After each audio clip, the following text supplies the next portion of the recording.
പറയുന്നത് ഒരു ഉപമ വിശദമാക്കാൻ വേണ്ടിയാണ്. അതിന്റെ വേദഭാഗം വിശുദ്ധ മത്തായിയുടെ സുവിശേഷം 25-ാം അധ്യായം 14 മുതൽ 30 വരെയുള്ള വാക്യമാണ്. ഇതിന്റെ ഒരു പ്രത്യേകത എന്ന് പറയുന്നത്, ഇത് കേൾക്കുന്നവരുടെ എല്ലാവരോടുമാണ് ഈ സന്ദേശം.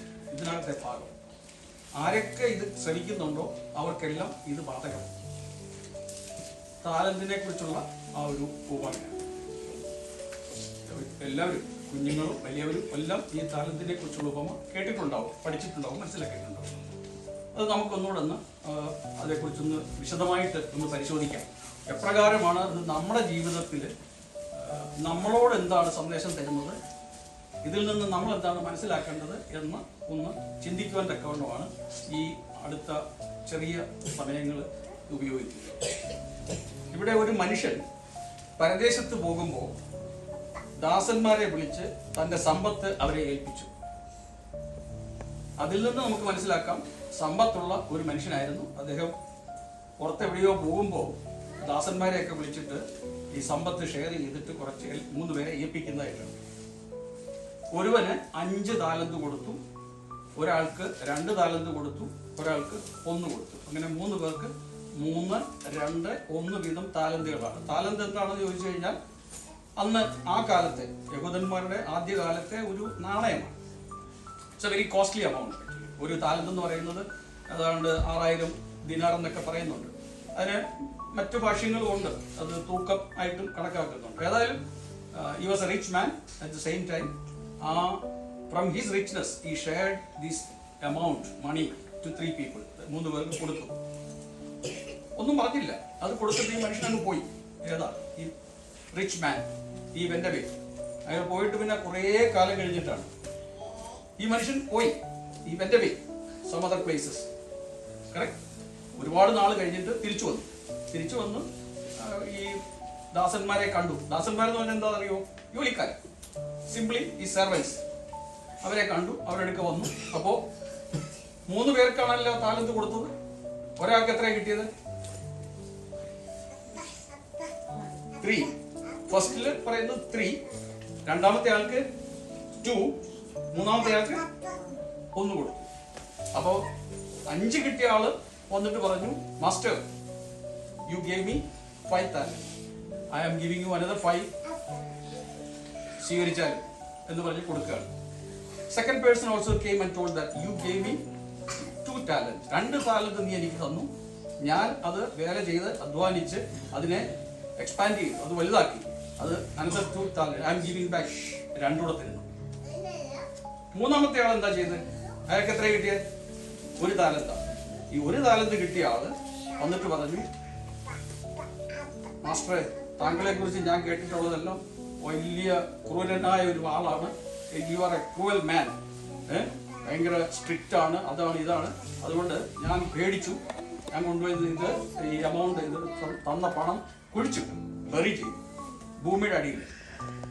കുഴിച്ചിട്ടാൽ അത് വലുതാവുമോ? ഇല്ല. നമ്മുടെയൊക്കെ ചെറിയ പ്രായത്തിലൊക്കെ ഞങ്ങൾ കേട്ടിട്ടുണ്ട്, പഴയ കെട്ടിടങ്ങളൊക്കെ പൊളിക്കുമ്പോൾ അവിടുന്ന് നിധി കിട്ടിയെന്നൊക്കെ പറഞ്ഞു കേട്ടിട്ടുണ്ട്. അപ്പൊ ഇങ്ങനെ കുഴിച്ചിടുന്നതായിരിക്കും നിധിയായിട്ട് പിന്നെ കിട്ടുന്നത്.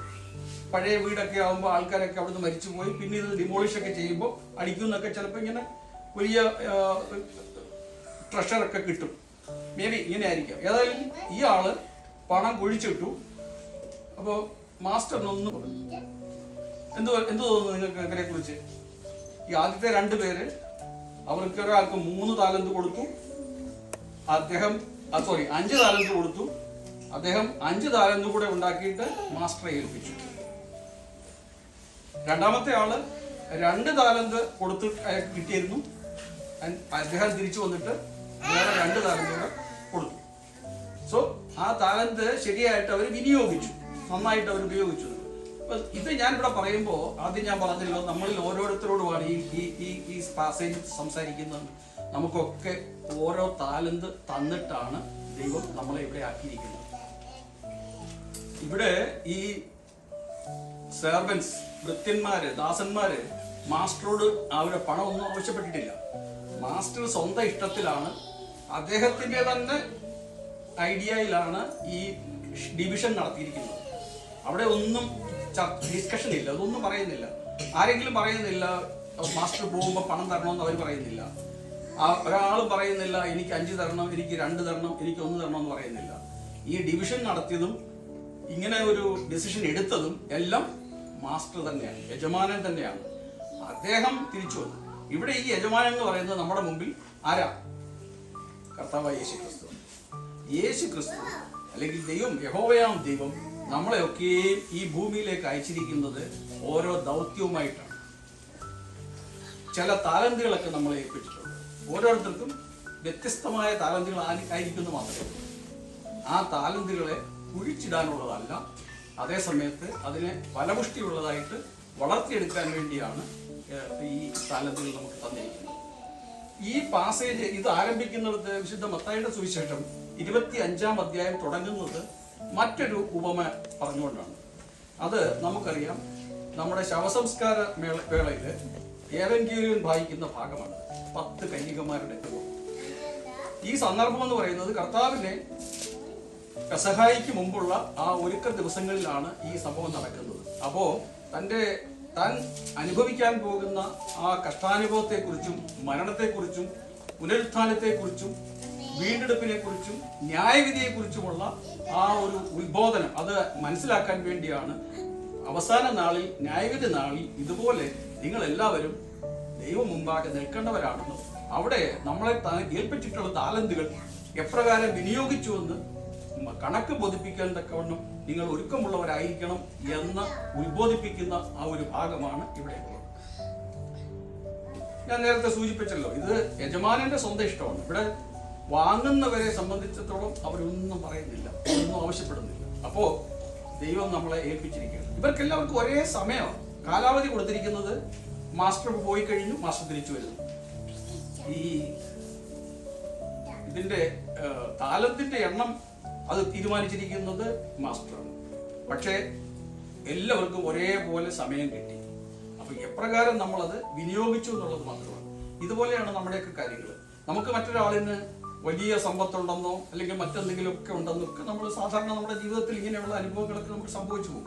നമ്മൾ ഇപ്പൊ ജഡീകമായ മനുഷ്യന് ഈ ലോകത്ത് ജീവിക്കുന്ന ഉടനെ തെറ്റുകുറ്റങ്ങൾ നമുക്ക് എല്ലാവർക്കും ഉണ്ട്.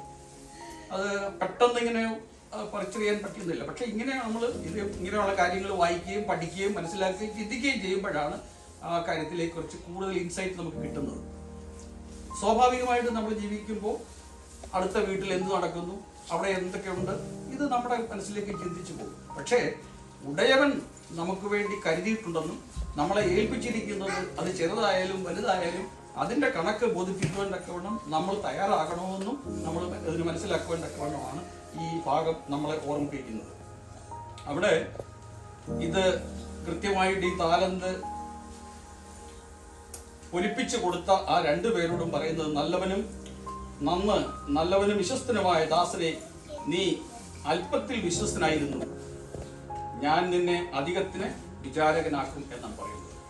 അതേ സമയത്ത് 1 താലന്ത് ലഭിക്കുകയും അത് കുഴിച്ചിട്ട് പ്രൊഡക്റ്റീവ് അല്ലാത്ത വിധത്തിൽ മണ്ണിനടിയിലാക്കിയിട്ടിരുന്ന അയാളോട് പറയുന്നത്, ദുഷ്ടനും